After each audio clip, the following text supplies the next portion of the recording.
چلیں ایک سوال پوچھا جاتا ہے کہ بچے کی تربیت کس عمر میں کرنی چاہیے؟ آپ کے ذہن میں کیا ہے؟ 1 سال کی عمر میں، 2 سال کی عمر میں، جب پیدا ہوتا ہے اس وقت؟ میں آپ کو واقعہ سناتا ہوں کہ بچے کی تربیت کب شروع ہوتی ہے۔ تکریت عراق کا ایک گاؤں ہے، شہر ہے۔ اس تکریت کا ایک خلیفہ تھا، عثمان، اور اس خلیفہ کا ایک گورنر تھا جس کا نام تھا نجم الدین ایوب۔ کیا نام تھا؟ نجم الدین ایوب۔ نجم الدین ایوب کی عمر بڑھ رہی تھی اور وہ شادی نہیں کرا رہا تھا، تو خلیفہ بھی کہتا تھا تم شادی کیوں نہیں کراتے، اتنا وہ ہے۔ تو وہ کہتا تھا کہ میرے معیار کی کوئی مجھے لڑکی نہیں ملتی، میں شادی کیوں کراؤں؟ انہوں نے کہا تمہارا کیا معیار ہے، تم بڑے آخر نخرے والے کہاں سے آ گئے، تمہارا کیا معیار ہے؟ اس نے کہا میرا معیار یہ ہے کہ ایک ایسی لڑکی ہو جو میرا ہاتھ پکڑے اور میرا ہاتھ پکڑ کر مجھے جنت میں لے جائے، اور پھر ہمارے شادی کے نتیجے میں ایک بیٹا پیدا ہو، میں اور اس کی تربیت کریں، وہ ماں اتنی قابل ہو کہ میرے بچے کی تربیت کرے، وہ اس کو علم سکھائے، میں اس کو شاہ سواری سکھاؤں، اور وہ ایک شاہ سوار بنے، اور وہ پھر مسلمانوں کا جو پہلا قبلہ ہے نا بیت المقدس، اس کو آزاد کرا کے لائے۔ یہ میرا خواب ہے۔ اب دیکھو یہ کتنا عجیب خواب ہے۔ اب یہ بات چلتی رہی۔ ان کے ایک پیر تھے بزرگ، ان سے وہ ملنے گورنر اور سارے جاتے تھے۔ ایک دن وہ ان کے پاس محفل میں بیٹھے تھے تو پردے میں کچھ عورتیں بھی آئیں اپنے مسئلے حل کرنے کے لیے۔ تو ایک عورت پردے میں آئی تو یہ سن رہے تھے، تو اس عورت کو بابا جی نے کہا، بزرگ نے، کہ بیٹا تمہارے لیے میں نے ایک رشتہ بھیجا تھا، تو وہ رشتہ تمہارے لیے بڑا اچھا تھا، تو تمہارے ابا نے مجھے بتایا کہ تم نے وہ رشتہ قبول نہیں کیا، اس کی کیا وجہ ہے؟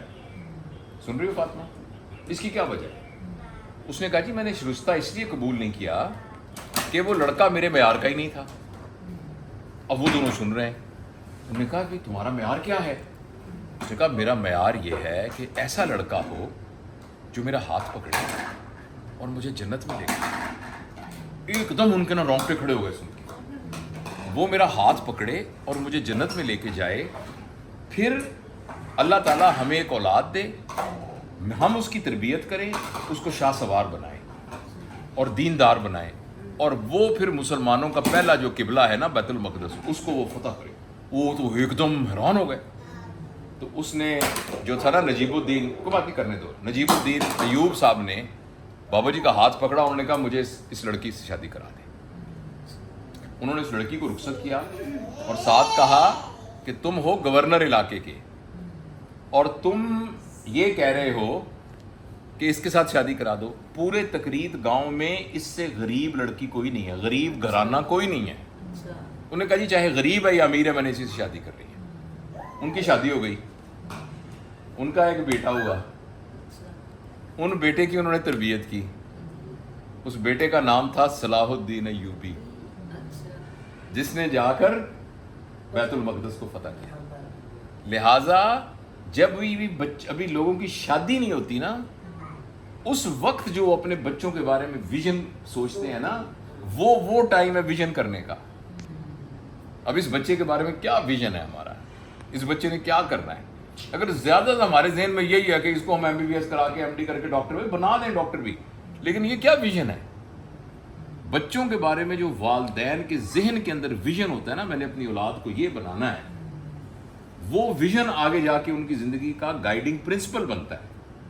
اس کی بنیاد پر وہ اپنی زندگی جو ہے نا، اپنی زندگی کے فیصلہ کر کے پورے کائنات کو۔